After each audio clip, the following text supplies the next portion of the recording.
Bismillahirrahmanirrahim. Alhamdulillahirabbil alamin wassalatu wassalam ala asyrafil anbiya'i wal mursalin wa ala alihi wa sahbihi ajma'in. Subhanaka la ilma lana illa ma 'allamtana innaka antal alimul hakim. Rabbi shrah li sadri wa yassir li amri wahlul 'uqdatam min lisani yafqahu qawli. Amma ba'd. Alhamdulillah ala nikmatil Islam, alhamdulillah ala nikmatil iman, wa kafa biha min ni'mah. Alhamdulillah, segala puji bagi Allah Subhanahu wa taala yang mengumpulkan kita, mendudukkan kita, mengistiqomahkan kita, menjadikan kita hamba-hamba yang di setiap harinya, di setiap waktunya, di setiap kesempatannya diberi sama Allah taala kenikmatan-kenikmatan yang banyak. Kenikmatan untuk menjadi orang Islam, kenikmatan untuk menjadi orang iman.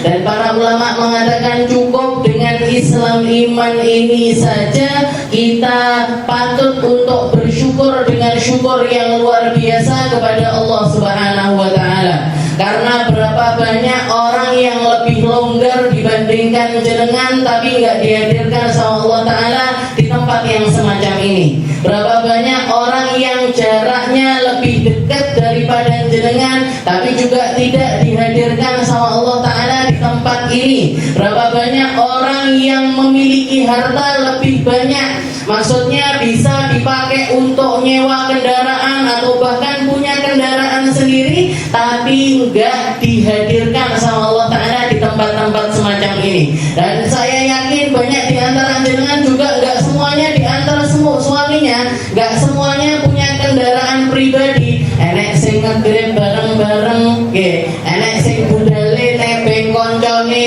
enek sing aku kok papaken yo, nggih. Sampai rela seperti itu, sampai ngelakoni hal-hal yang semacam itu. Ketahuilah Bu, yang semacam itu adalah hadiah yang sangat indah dari Allah Subhanahu wa taala. Perkara yang sangat mahal yang Allah taala letakkan di dalam hati panjenengan semuanya, sehingga kaki kita dapat bantuan, badan kita dapat bantuan, diri kita dihadirkan Allah taala di tempat yang semacam ini, tidak lain dan tidak bukan karena Allah taala pengen ngampuni jenengan semuanya. Tidak lain dan tidak bukan kecuali Allah taala ingin menaikkan derajat jenengan semuanya. Tidak lain dan tidak bukan kecuali insyaallah Allah taala sudah menyiapkan tempat-tempat indah di dalam surganya Allah Subhanahu wa taala. Mugi-mugi yang semacam ini dilanggengkan sama Allah, diistiqomahkan sama Allah, dikasih terus-menerus sampai akhir hayat kita. Mati kita dalam keadaan husnul khatimah, mati dalam keadaan yang baik, bawa iman dan juga Islam ini. Kita duduk bersama-sama di sini istiqomah baca kitab Sulamut Taufik, dan alhamdulillah beberapa minggu yang lalu saya disempatkan untuk sowan di tempatnya Habib Abdullah bin Husain bin Tahir, pengarang dari kitab Sulamut Taufik. Mungkin berkahnya majelis ini juga. Nggih, Habib Abdullahnya awe-awe. Yo men, enek tak undang. Nggih. Kamu dulu perdana, nanti berarti jenengan-jenengan. Laporan saya Bu kemarin. Beb, saya ngaji Sulamut Taufik sama ibu-ibu Darussalam. Nggih. Mas yo saloke ngantuk-ngantuk, Beb. Mas yo saloke seruku-seruku batok sikile. Nggih. Mas yo apapun yang terjadi di majelis ini, Beb, tapi saya benar-benar nggih tawajuh, saya benar-benar hati saya ngadep jenengan ini untuk laporan bahwasanya kitab ini walaupun harus memakan waktu lebih dari 5 tahun, nggak katam-katam, mungkin dapat berkahnya ilmunya beliau, dapat keberkahan, kebermanfaatan dari apa yang beliau sampaikan di dalam kitab ini, dan mungkin menjadi pegangan kita seperti yang beliau harapkan di dalam kitab ini, Sulamut Taufik. Jadi tangga kita menuju taufiknya Allah Subhanahu wa taala. Orang naik tangga itu nggak pernah langsung di atas, nggak pernah. Setapak, satu anak tangga, titik, nggak terasa kita Bu, nggak terasa bahwasanya di dalam hati kita ini sudah ada banyak sekali perubahan. Di dalam mindset kita sudah ada banyak sekali perubahan. Di dalam muamalah kita kepada sesama, kepada keluarga, kepada anak-anak, kepada seorang-orang yang ada di sekitaran kita, berkah dari kitab kecil ini jangan nggak berasa. Ada banyak hal yang berubah dan mugi-mugi terus berubah, mugi-mugi terus naik menuju kepada taufiknya Allah Subhanahu wa taala, dibantu kita untuk menjadi orang-orang yang indah, bukan di hadapan manusia tapi di hadapan Sang Pencipta kita, yaitu Allah Subhanahu wa taala. Enggak bisa kalau enggak pakai pembantu, enggak bisa kalau enggak pakai berkahnya para guru-guru, enggak bisa kalau enggak pakai berkahnya orang-orang yang sudah mendahului kita, ini enggak bisa. Kita butuh bantuan dari mereka semuanya untuk menyampaikan kita menuju Allah Subhanahu wa taala. Dan mugi-mugi apa yang kita usahakan ini enggak ada yang disia-siakan sama Allah.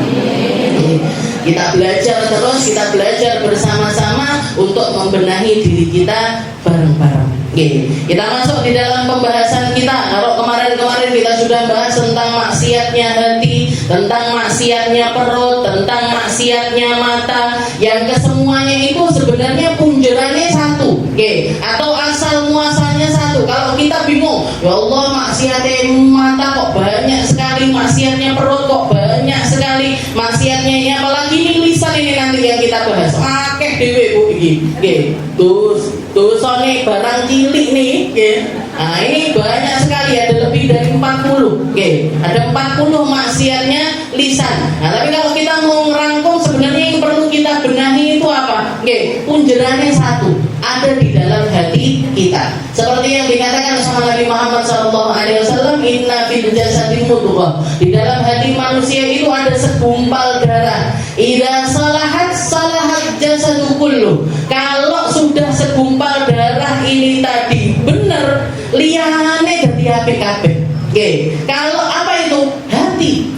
Orang kalau hatinya benar, cara mikirnya benar, cara dia untuk merasakan itu benar, Islam imannya itu benar, syahadatnya itu benar, kepercayaannya sama Nabi Muhammad SAW itu benar, maka semua perkara yang lainnya akan dibenahi sama Allah Ta'ala.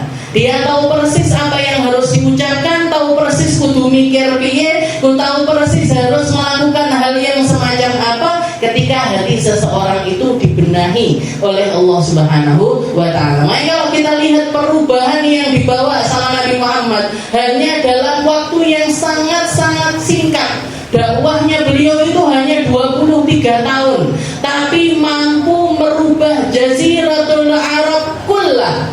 Seluruh Jazirah Arab ini malik Bu. Dari yang dulunya nyembah berhala jadi nyembah Allah Subhanahu wa taala. Yang dulunya orang-orang kasar jadi orang-orang super lembut.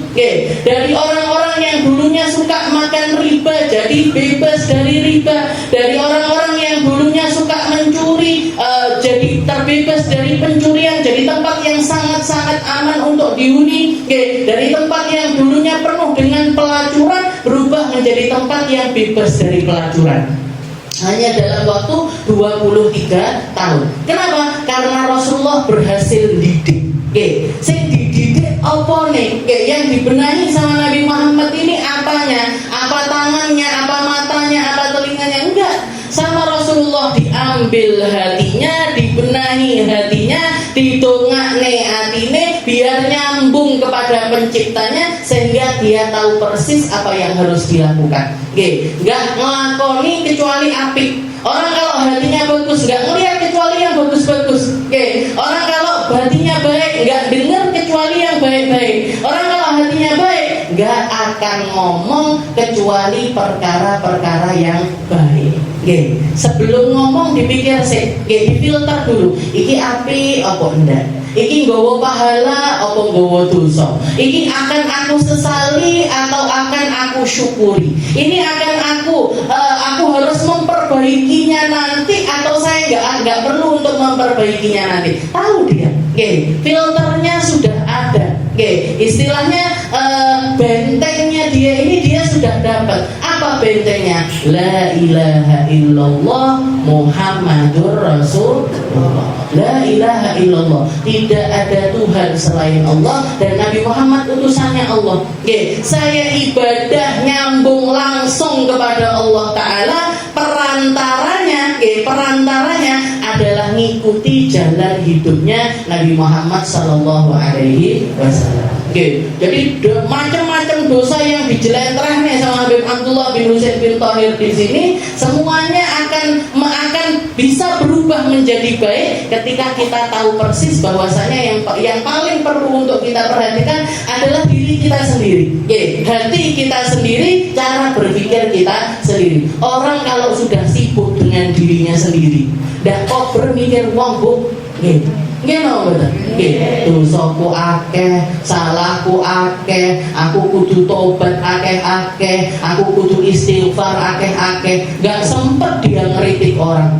Dosamu lho akeh. Salat tobat ngono. Nggih. Kamu itu loh senengane kok nyelatuk wong. Gak sadar kalau dia sendiri lagi nyelatuk. Nggih. Jadi ngeritik orang sana sini, nunjuk sana sini, gak sadar kalau yang ditunjuk itu satu jari, yang nunjuk ke dirinya sendiri ada 4 jari. Kamu. Oke, ini saya papat ini mau awake dhewe padahal. Oke, yang 4 jari ini ke dirinya sendiri, satu yang ke orang lain. Gak sadar kalau yang dia lakukan 4 kali lebih parah dibandingkan apa yang dilakukan oleh orang lain. Orang kalau sudah sibuk dengan dirinya sendiri, gak sempat ngurusi wong, gak sempat ngurusi rumah tangganya orang, gak sempat istilahnya komentar jelek, ngomong jelek, mandang jelek. Yang dilihat apa? Kalau melihat kejadian-kejadian yang ada di sekitar, yang dilihat apa? Dijadikan pembelajaran untuk diri sendiri. Dijadikan pembelajaran untuk diri sendiri. Kalau dia nggak bisa merubah, minimal dia mengatakan, ya Allah, moga-moga aku nggak jadi wong koyok ngono. Ya Allah, jauhkan saya dari hal yang semacam itu. Dan nggak perlu diungkapkan. Nggak perlu diomong-ngomong nih. Ngelihat orang pendosa, naudzubillah, naudzubillahi minka. Saya berlindung dari Allah Ta'ala teko kelakuan koyok wong kayak kamu. Ini nggak benar juga itu. Jadi kalaupun misalkan ngomong seperti itu, cukup di dalam diri sendiri.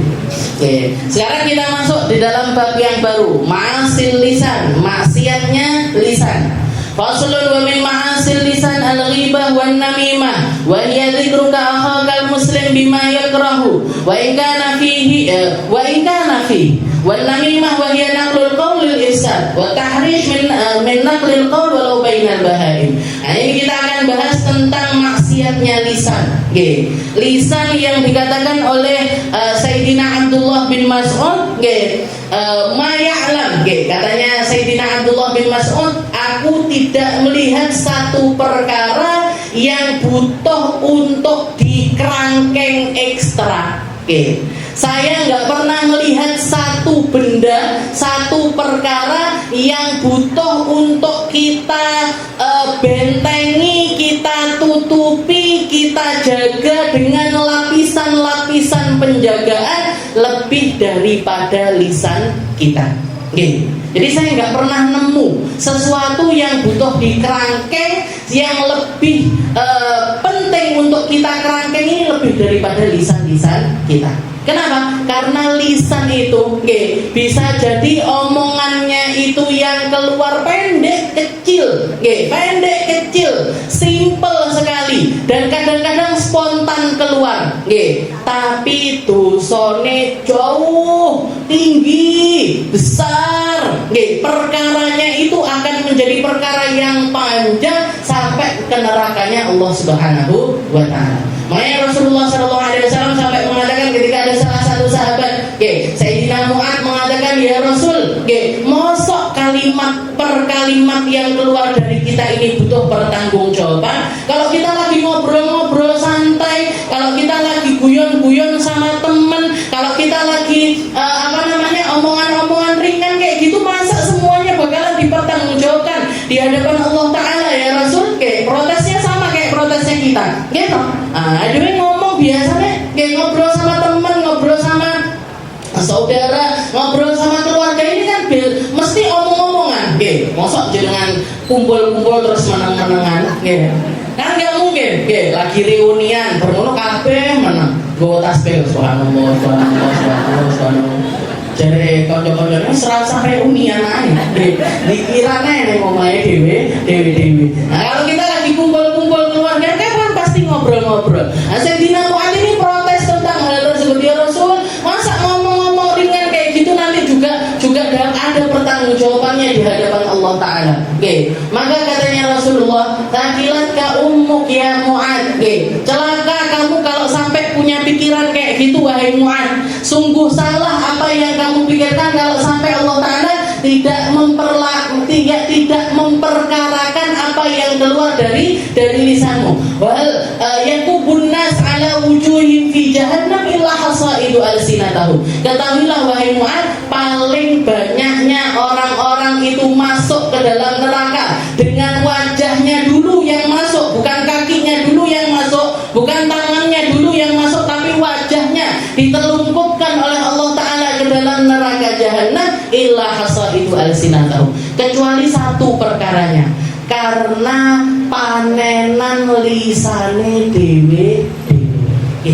Karena buruknya mereka di dalam berucap, karena jeleknya apa yang keluar dari lisan mereka, karena masa bodohnya mereka dengan apa yang mereka ucapkan.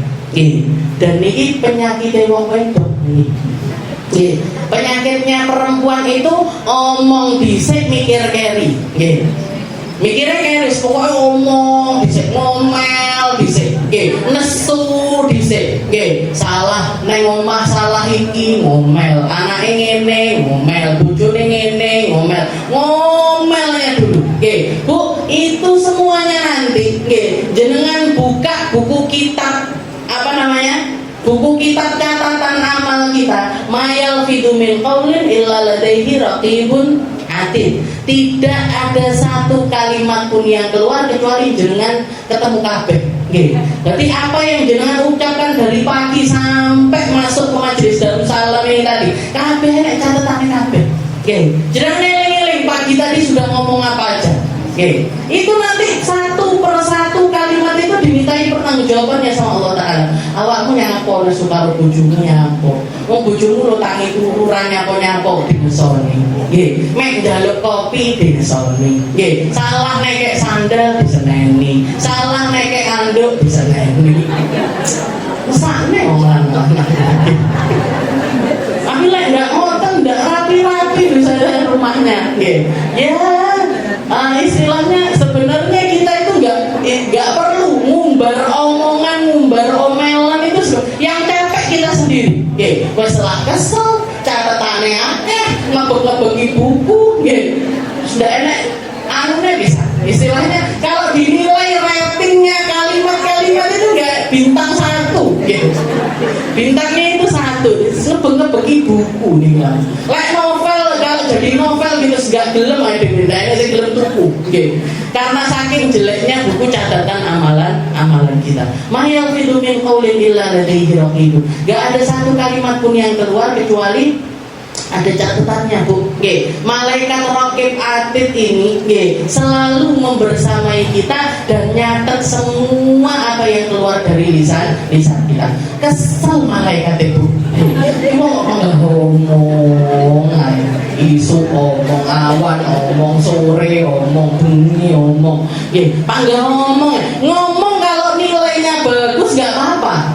Baca Al-Quran, zikiran, sholawatan, ngaji, bahas halal haram, duduk-duduk nih gue warung nih, jenengan kalau lagi makan-makan di warung mbok sing dibahas sih sesuatu yang bagus gitu loh.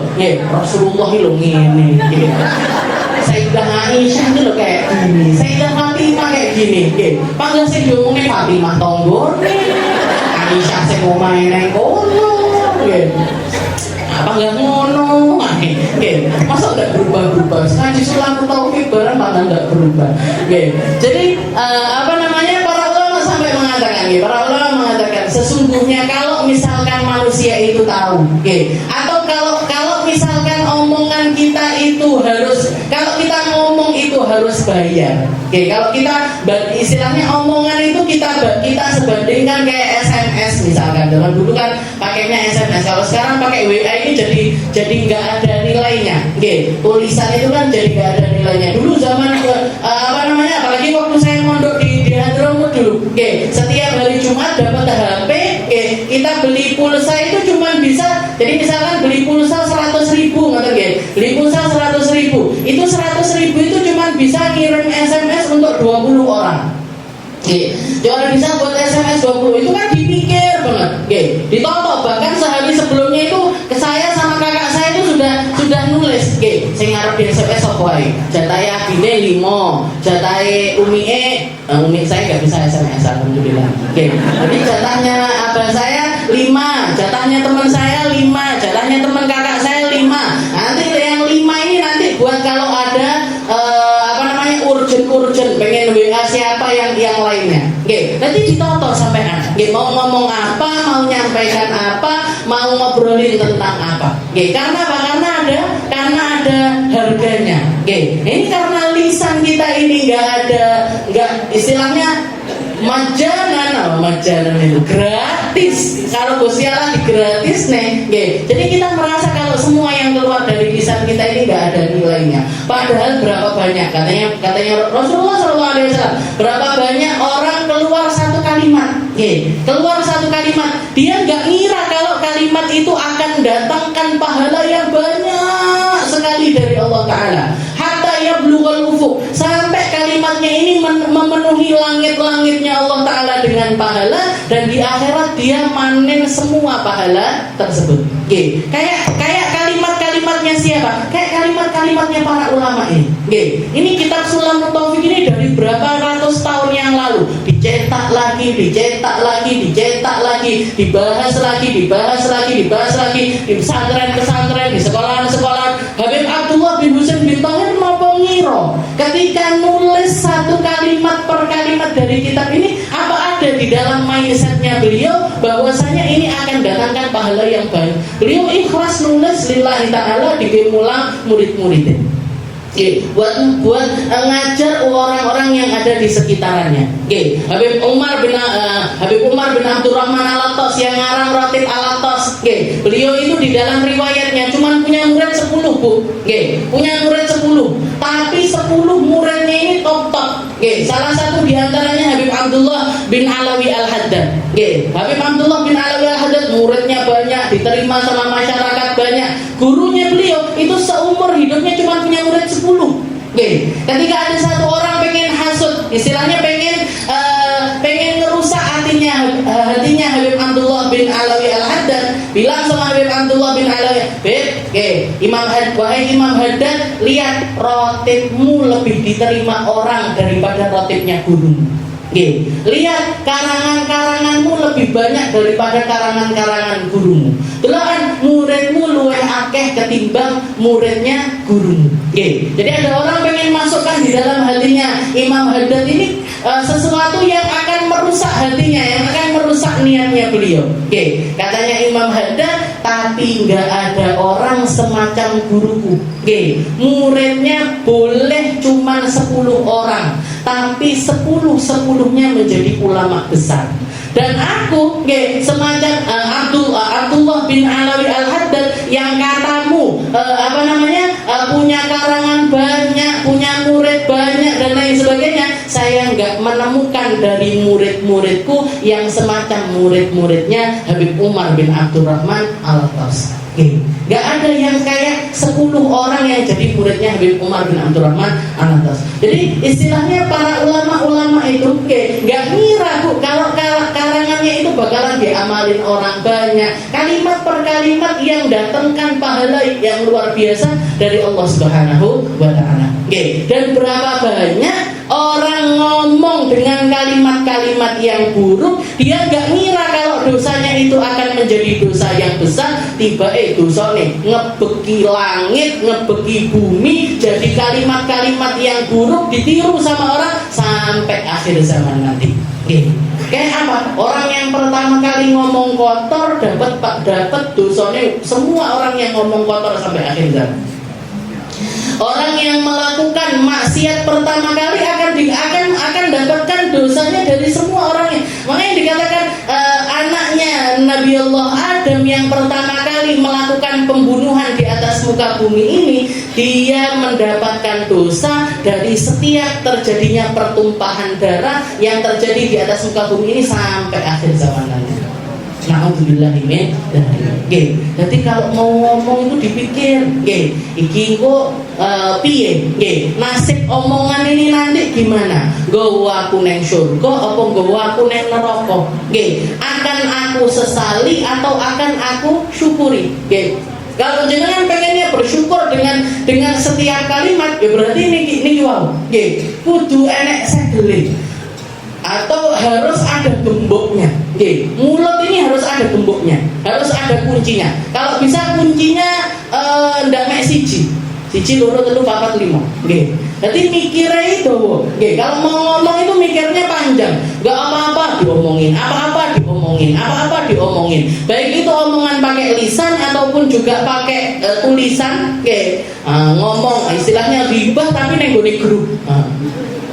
Ibu sing kae lho delok ngantukan misalkan ngomongnya di grup darusakan. Nah ini kan namanya ghibah ya.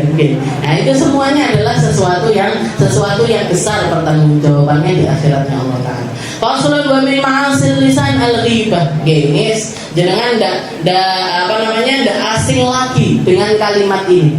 Salah satu maksiatnya lisan yang paling besar, yang paling diwanti-wanti sama Allah Taala, yang paling diwanti-wanti sama Nabi Muhammad sallallahu alaihi wasallam, dosanya besar meskipun ngomongnya itu enteng. Ngomongnya itu gampang sekali, kayak nggak ada beban di dalam lisan kita, padahal pertanggungjawabannya itu besar sekali. Apa itu? Al-ghibah. Ghibah. Apa ghibah itu bahasa Jawa? Rasan. Ngerasani uang. Kalau definisinya di sini beliau mengatakan wa yadzikruka akhakal muslim bima yakrahu wa in kana fi. Jadi setiap ucapan, setiap omongan tentang saudara muslimmu yang kalau dia dengar kamu ngomongin dia dengan kata-kata tersebut dia nggak mungkin senang, wa in kana fi, walaupun memang realitanya seperti itu. Walaupun yang kita omongkan itu adalah fakta, tapi kalau yang bersangkutan itu enggak senang, kui panggah judulnya ghibah. Tetap aja namanya ghibah, tetap aja datangkan dosa yang besar dari Allah Subhanahu wa Ta'ala. Nah, cukup perkataan Allah Ta'ala yang mengatakan wala yaghtab ba'dukum ba'dun. Kalian wahai orang muslim, kalian sudah iman, kalian sudah jadi orang Islam. Jangan layak taba'dukum ba'dun. Jangan kalian ini ngomongin saudara sesama muslimmu. Meskipun misalkan yang kita omongin masa lalunya dia, yang kita omongin sebelum dia taubat, sebelum dia hijrah, sebelum dia masuk Islam, sebelum dia masuk Islam, kuwi wong kuwi biyen ngene. Ibu kuwi lho sing saiki ngaji, biyen ngene aku roh. Riwayate teko A sampai saiki yo jilbabane gede, saiki yo api biyen. Biyen ini loh sing bahaya. Biyennya ini tadi yang bahaya. Kenapa? Karena dibuka dengan biyen itu dibuka juga jalannya ghibah. Layak taba'dukum ba'dun. Katanya Allah Ta'ala, jangan kalian membicarakan aib saudara sesama muslimmu. Kenapa sih kok kita nggak boleh ngobrolin tentang orang lain? Kenapa kita nggak boleh ngobrolin tentang orang lain? Orang begitu ada di dalam naungannya Islam, begitu ada di dalam naungannya Islam, darahnya haram, darahnya menjadi darah yang terhormat. Hartanya menjadi harta yang terhormat. Hartanya menjadi harta yang terhormat. Wahir tuh harga dirinya menjadi harga diri yang terhormat. Gak boleh dilecehkan. Mau di depannya, mau di belakangnya gak boleh sama sekali. Mau memang benar-benar ada di dalam dirinya ataupun gak ada, sama-sama. Sama Allah Ta'ala layak tabadum. Jadi mutlak Allah Ta'ala pakai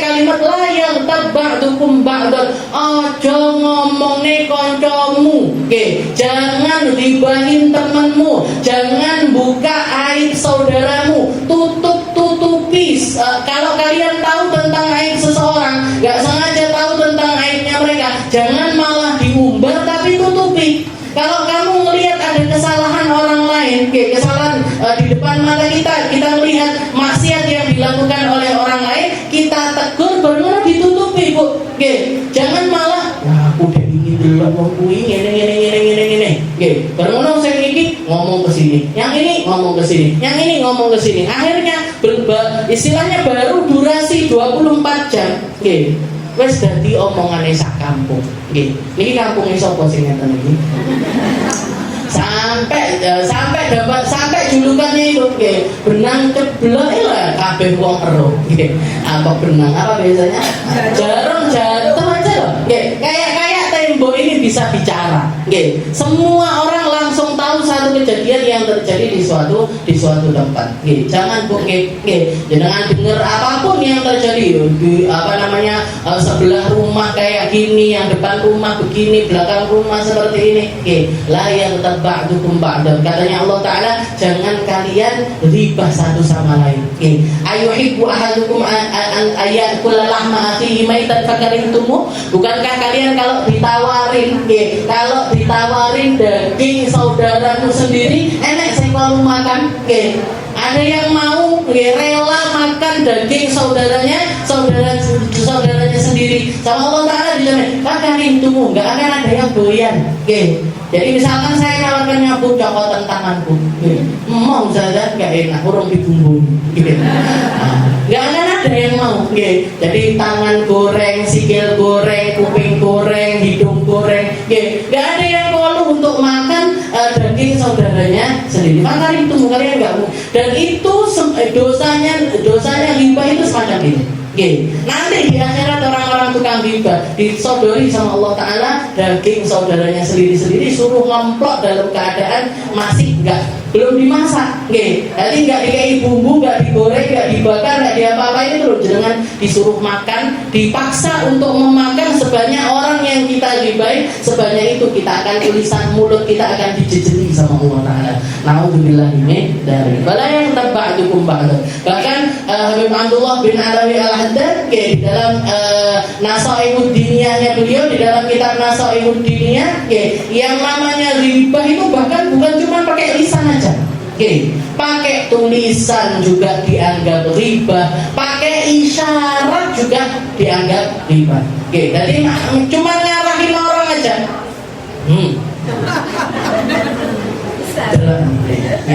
Nah itu namanya, itu sudah masuk riba.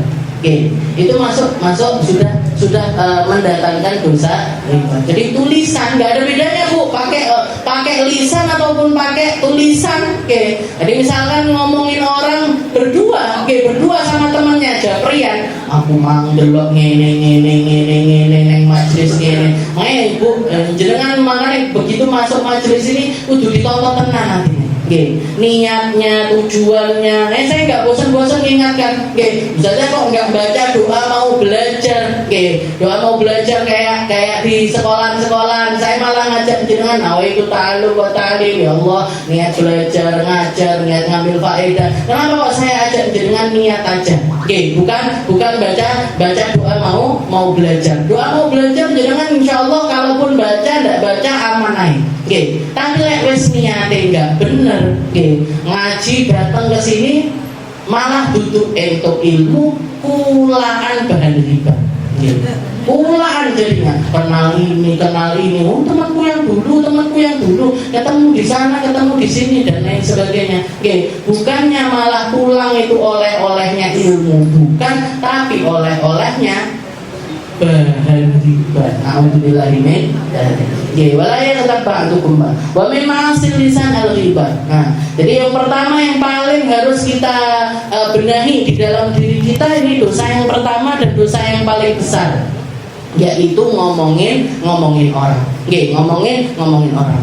Nah, di dalam salah satu hadis juga Rasulullah SAW ditanya sama para sahabat, ya Rasul, ma akhwaf ma takhaf. Nggih. Apa sesuatu yang menakutkan yang paling kamu takutkan? Nggih. Sesuatu yang menakutkan, di antara yang paling kamu takutkan dari segala macam dosa yang mengerikan ini apa ya Rasul? Nggih. Maka Rasulullah mengeluarkan lisannya, nggih. Setelah itu beliau mengatakan kuffa alaika hada. Ini loh, dosane barang cilik ini loh yang paling aku takutkan bikin umatku ini nggak selamat di hadapan Allah Ta'ala. Ini perkara lisan ini yang paling aku takutkan, karena mereka pasti mempertanggungjawabkannya sendiri-sendiri. Mereka akan menghadap Allah Ta'ala mempertanggungjawabkan apa yang keluar dari lisan mereka ini masing-masing. Saya takut mereka nggak selamat gara-gara barang cilik ini. Goro-goro riba, goro-goro namimah, gara-gara berdusta, gara-gara syahadatuz zur, sumpah palsu, ngomong yang nggak benar, jadi saksi, jadi saksi bohong terhadap orang lain dan lain sebagainya. Ini dosa lisan ini loh yang paling aku takutkan terjadi kepada umatku. Kalau jenengan bahas tentang tentang puasa, ada beberapa dosa yang tidak membatalkan puasa tapi membatalin pahalanya puasa. Jadi orang kalau lagi puasa, orang ketika sedang berpuasa, orang berpuasa itu kan definisinya puasa itu kan pokoknya nggak memasukkan atau nggak mengkonsumsi sesuatu yang nggak memasukkan barang apapun atau makanan minuman apapun ke dalam lubang-lubang yang ada di dalam tubuh, nggak masukin ke lewat mulut, nggak lewat hidung, nggak lewat telinga, nggak lewat kemaluan, nggak masukkan sesuatu ke dalam hal-hal dan mulai min fajar, mulai dari subuh sampai adzan maghrib. Nah, itu kan definisinya puasa. Kalau sampai kita melakukannya, batal puasanya, batal juga pahala puasanya. Orang lagi puasa sengaja makan, berarti apa? Puasanya batal, pahala puasanya juga batal. Tapi para ulama mengatakan ada lagi beberapa perkara yang tidak membatalkan puasa. Puasanya tetap sah, nggak perlu dikodok, tapi batalin pahala puasa. Nanti seperti yang dikatakan sama Nabi Muhammad SAW, kami shaim laisa lahu min siyamihi illal ju' wal 'atash. Berapa banyak orang puasa nggak dapat apa-apa dari puasanya kecuali lapar sama haus saja. Apa itu? Yang bikin orang nggak dapat pahala. Peringatan ini merujuk pada hadis Nabi Muhammad SAW yang menyebutkan betapa banyak orang yang berpuasa namun dia tidak mendapatkan dari puasanya tersebut kecuali rasa lapar dan dahaga. Ini terjadi pada orang. Jadi orang lagi puasa riba, puasanya nggak batal, tetap sah, nggak perlu jenengan kodok di hari yang lain. Yo aku dino iki mang riba, dikodok berarti puasanya nggak perlu, tapi pahalanya entek. Orang riba, orang namimah, orang bohong, ini 5 dosa paling besarnya lisan ini 5 ini tadi. Jadi riba, namimah itu apa? Namimah itu naklul kalam ilal ghair. Jadi adu domba. Ngomong sama orang ini begini, ngomong sama orang ini begini, akhirnya tukaran. Itu namanya adalah namimah. Jadi bahkan Nabi Muhammad la yadkhulul jannah namam. Enggak akan masuk surga. Dijamin, yang jamin Nabi Muhammad, enggak akan masuk surga orang yang berjalan di atas muka bumi ini untuk menyebarkan namimah. Jadi ngomong di sini gini, ngomong di sini gini, bennya kok ben tukaran. Ngomong di majelis ini gini, ngomong di majelis ini gini, biar apa? Biar antara majelis tukaran. Jadi antara satu muslim dengan muslim yang lainnya itu tengkar. Ini namimah ini nanti juga ada di sini. Wa tahrish min naqlil qaul wa bainal bahir. Bahkan sebenarnya namimah ini bisa juga dikatakan kayak orang provokasi. Provokasi ke manusia itu dosa besar. Provokasi ke hewan itu loh juga termasuk dosa besar. Jangan antara satu hewan dengan, jadi kayak orang-orang senengannya ngumpul bareng, habis itu satu bawa ayam baru diprovokasi, ditepuki ini itu dan lain sebagainya biar apa? Tarung, biar tarung dia. Itu gimana hukumnya? Dosa. nggih. Sing tepuk-tepuk niku dosa, yang jadi bikin pertengkaran bahkan antara hewan itu loh dosa besar.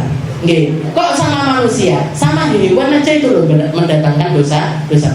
Jadi an-namimah. Namimah itu dosa yang batalin pahala puasa walaupun puasanya tetap sah. Yang ketiga, al-kadzib, bohong. Bohong itu juga adalah dosa besar. Yang keempat, yaminul kadzib, sumpah bohong.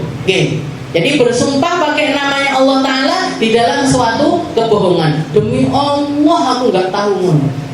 Demi Allah nggak seperti itu. Atau biar bakulan itu biasanya demi Allah bu jeruknya lagi banget.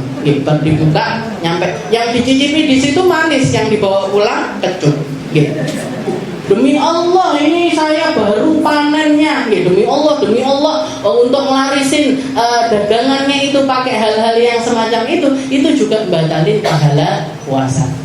Dan yang terakhir syahadatuz zur, saksi palsu. Jadi orang-orang yang menjadi saksi palsu di persidangan, bersaksi dengan persaksian yang enggak sesuai apa yang dia lihat, apa yang dia dengar, itu semuanya adalah dosa besar. Kalau muslim bima yakrahu wa in kana fi. Jadi riba ini walaupun memang ada di dalam diri orang tersebut, tetap kalau kita omongkan orang yang enggak senang, masuknya jadi riba. Misalkan jenengan ngomongin tentang jilbabe koncone, padahal memang benar seperti itu. Memang benar. Loh, Ustazah jilbabe rotok miring, padahal memang miring. Nah, kalau saya dengar saya nggak suka, itu jatuhnya riba. Jadi hati-hati banget. Rasulullah SAW sangat mewanti-wanti sama istrinya, sama keluarganya, sama perempuan-perempuannya, jangan sampai masuk di dalam perkara-perkara yang semacam ini. Wa in kana fi wa namimah wa hiya naqlul qawli lisan. Jadi kalau namimah ini memindahkan omongan tujuannya untuk bikin perpecahan. Nah, ini sekarang ini zamannya namimah. Jangan buka WhatsApp penuh dengan hal yang semacam itu, provokasi. Jangan buka Instagram, banyak hal yang semacam itu. Apalagi sekarang dipotong-potong. Omongannya ulama ini dipotong, omongannya ulama ini dipotong, omongan ulama ini dipotong. Yang beda-beda pendapat, padahal konteksnya biasanya beda-beda. Ini nerangin di majelisnya babnya ini nerangin di majelis ini bab ini, dipotong-potong, disatukan, tujuannya apa? Bentorkan antara satu ulama dengan ulama yang lainnya. Nah, itu dosanya besar sekali. Dan jangan lihat sendiri efeknya. Orang kalau sudah kena omongan hal-hal semacam ini, yang kena provokasi, yang kena hoax, istilahnya berita-berita bohong dan lain sebagainya, bisa sampai melakukan hal-hal yang mengerikan. Sampai demo niku, sampai bakar rumah, sampai jarang rumah, sampai melecehkan saudaranya yang lainnya, ulama-ulama dicaci maki, guru-guru dicaci maki, kiai-kiai dicaci maki, habaib-habaib dicaci maki. Ini semuanya gara-gara apa? Gara-gara namimah yang tadi. Makanya Allah Ta'ala wanti-wanti dosa bukan dosa kecil, dosa besar. Di dalam Al-Quran Allah Ta'ala mengatakan wala tuti' kulla hallafim mahin hammazim masya'im binamin. Wahai Muhammad, ini orang-orang yang kamu jangan sampai patuh sama mereka, tukang halaf, tukang sumpah. Orang kalau sudah ngumbar sumpah ojo didadekne panutan. Orang yang sukanya ngomong kasar jangan dijadikan panutan. Orang yang sukanya bawa berita-berita yang bohong jangan sampai dijadikan panutan. Apalagi orang-orang tukang namimah. Jenengan ngaji sama ustadz, sama guru, sama kiai, sama siapapun namanya mereka, buya dan lain sebagainya. Jenengan ditanya, kalau sudah omongannya ini kasar, kalau sudah omongannya ini ngomongin orang, kalau sudah di dalam ceramahnya ini penuh dengan provokasi, masih yang dibahas ini sesuai faktanya, tidak usah ngaji di tempat kayak gitu. Jangan metuai, keluar aja dari istilahnya, jangan dijadikan guru orang-orang yang semacam itu. Kenapa? Karena yang dia omongkan, yang keluar dari lisannya dia, kita pulang ini ngaji pengennya tenang nopo gembrungsung. Nah, kita kan ngaji ini pengennya dapat ketenangan. Lah kok malah ngomongin pemerintah, nyelatu politisi dan lain sebagainya. Sudahlah, yang kayak gitu-gitu ben diurusi sama orang-orang yang gitu-gitu. Apa usah ada maksudnya semplok-semplok. Sing seneng karo barang haram silahkan. Yang mau ngelakoni hal-hal yang semacam itu, neraka-nerakamu. Tapi jangan sampai kita masuk di dalam perkara yang semacam itu. Jangan ngaji, cari tempat yang adem, cari senang-senang saja. Boleh juga. Pokoknya sing adem, yang enggak bawa perpecahan, yang enggak bawa pertengkaran, yang enggak bawa caci maki di dalam majelis-majelis mereka. Cari guru dari orang-orang yang semacam itu. Kalau sama ulama-ulama kita aman, Bu.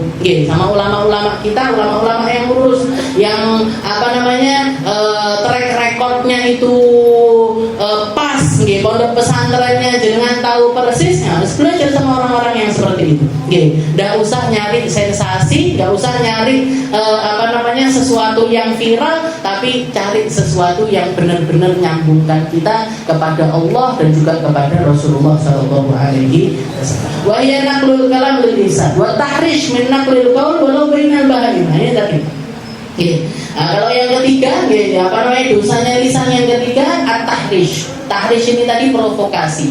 Provokasi itu bahkan di antara hewan aja diharamkan sama Allah Ta'ala. Berarti adu ayam itu dosa. Kok adu ayam? Adu semut itu jangan dosa.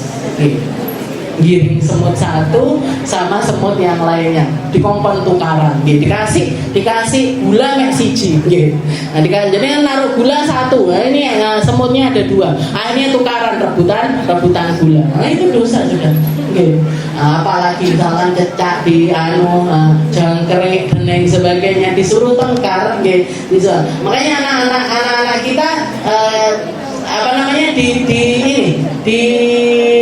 istilahnya diajarin, kalau memang suka melihara hewan-hewan kayak gitu, suka melihara burung, suka melihara ikan dan lain sebagainya, jangan sampai melakukan hal yang semacam ini. Gak boleh, hewan-hewan itu gak boleh dijadikan mainan, gak boleh dijadikan mainan untuk tarung-tarung dan lain sebagainya. Itu sesuatu yang diharamkan oleh Allah Subhanahu wa Ta'ala. Jadi tahrish min naqlil qaul walau bainal bain. Itu nanti orang yang sukanya kayak gitu. Neng akhirat dia sing gitu. Nah di akhirat dia yang diadu, hewan-hewannya itu yang melihat. Apa ndak lucu jenengan ngedu semut, di akhirat jenengan gitu, sing delok semute. Jadi nggak boleh. Wa tahrish min naqlil qaul walau bainal bain. Wal kadhib wa huwal kalam bi khilafil waqi'. Nah, yang keempat adalah bohong. Bohong ini apa? Ngomong tidak sesuai dengan fakta. Ngomong tidak sesuai dengan fakta. Walaupun hal kecil sekalipun. Makanya ojo janjeni hal-hal yang kita nggak bisa memenuhi. Sama anak-anak kita, jangan janjikan sesuatu yang kita nggak bisa memenuhi untuk mereka. Nanti kalau ranking 1 tak belikan HP, padahal nggak niat belikan HP. Nanti kalau lulus ini tak belikan ini, jangan. Kalau memang iya, katakan iya. Kalau memang enggak, katakan enggak. Kamu belum umurnya punya HP. Jadi kalau minta hadiah jangan HP. Nanti tak belikan ini, mainan yang ini, tak belikan mainan yang ini, yang jenengan mampu, yang bisa memenuhi untuk mereka. Yang nggak bisa, atau yang belum bisa, misalkan belum bisa, katakan belum bisa. Kalau memang mampu, katakan, istilahnya nggak apa-apa jenengan janjikan. Tapi kalau kita nggak punya niatan untuk memenuhi, maka jangan sampai diucapkan. Itu Rasulullah SAW menegur Sayyidah Asma. Sayyidah Asma memanggil anaknya masih kecil, umur 5 tahun, 6 tahun. Abdullah sini tak kasih sesuatu. Ditanya sama Rasulullah, apa yang mau kamu kasihkan sama anakmu? Ini ya Rasul, mau tak kasih tamar, mau tak kasih korma. Katanya Nabi Muhammad, kalau kamu nggak nyiapkan sesuatu untuk anakmu sesuai dengan apa yang kamu ucapkan, lakutip di indallahi kadzabah. Kamu akan dicatat di sisi Allah Ta'ala dengan catatan seorang pendusta. Jadi sama anak kecil pun kalau kita bohong tetap dianggap sebagai dosa. Bikhilafil waqi wal yamin wal kadhba wal alfadul qalam wa hiya kathiratun hasibuha kullu kalimatin tunsab insanan aw wahidan min qarabati ila zina fi qadam. Wallahu a'lam bissawab. Insyaallah kita lanjutkan di pertemuan yang selanjutnya.